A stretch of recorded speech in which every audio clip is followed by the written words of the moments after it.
తులారాశి వారికి ఒకవైపు షష్టమ శని సంచార స్థితి, గ్రహ సంచార స్థితి అనుకూలంగా లేనప్పుడు ఈ ఉత్తరాయణ పుణ్యకాలంలో చివరార్ధము ఆదివారం అమావాస్య 14వ తారీఖు రోహిణి నక్షత్రంతో కూడుకున్న ఆదివారం అమావాస్య, 15వ తారీఖున సోమవారము మృగశిర నక్షత్రంతో కూడుకున్న అమావాస్య సందర్భంగా మనకు నరదృష్టి, వాస్తు దృష్టి, రియల్ ఎస్టేట్ వ్యాపార రంగంలో కానీ, సాంకేతిక రంగంలో ఉండబడిన వారు కానీ, కోర్టు సమస్యలతో, ఆర్థిక ఇబ్బందులతో, అనారోగ్యంతో మనం బాధపడుతున్నామా?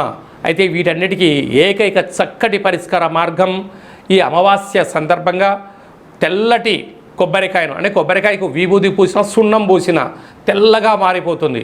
మన ఇంటి సింహద్వారానికి దిష్టి తీసి పగలగొట్టడం, మన ఇంటికి కానీ వాహనాలకు, ఫ్యాక్టరీలకు ఒక గుమ్మడికాయని కట్టడం, అలాగనే తెల్లటి నారికేల దీపాన్ని వెలిగించి కులదేవతలకు, గ్రామ దేవతలకు, ఇష్టదేవతలకు నమస్కారం చేసుకొని అన్నంలో ఈ యొక్క దీపాన్ని పెట్టి ఈ యొక్క అన్నాన్ని సాకలి వారికి కానీ భిక్షాటన చేసేటువంటి వారికి దానం చేయగలిగినట్లయితే తులారాశి వారికి సకల గ్రహ దోషాలు, నరదృష్టి, సకల దోషాలు తొలగిపోతాయని చెప్పి గమనించాలి.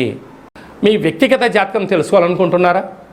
మీ యొక్క పేరు, పుట్టినటువంటి తేదీ, నెల, సంవత్సరం, పుట్టిన సమయం రాసి ఈ కింది నెంబర్కి వాట్సాప్ను పంపించగలరు. 100 సంవత్సరాల జాతక రాసి పంపించి మీరు పుట్టినప్పుడు గ్రహ గమనాలు ఎలా ఉన్నాయి, ప్రస్తుతం ఎలా ఉంటున్నాయి, రాబోయే భవిష్యత్తు ఎలా ఉండబోతున్నాయో సవివరంగా సంపూర్ణంగా తెలియజేయడం జరుగుతుంది. అలాగనే డేటా బర్తులు లేనటువంటి వారికి మీ పేరు యొక్క మొదటి అక్షరం అనుసరిస్తూ రాశి యొక్క స్థితిగతులు తెలియచేస్తూ కాళభైరవ ఉపాసన చేత అనగా రమణ శాస్త్రం ద్వారా భూత, భవిష్యత్, వర్తమానాన్ని తెలియజేయడం జరుగుతుంది. ఈ కింది నెంబర్ని అపాయింట్మెంట్ తీసుకొని సంప్రదించగలరు.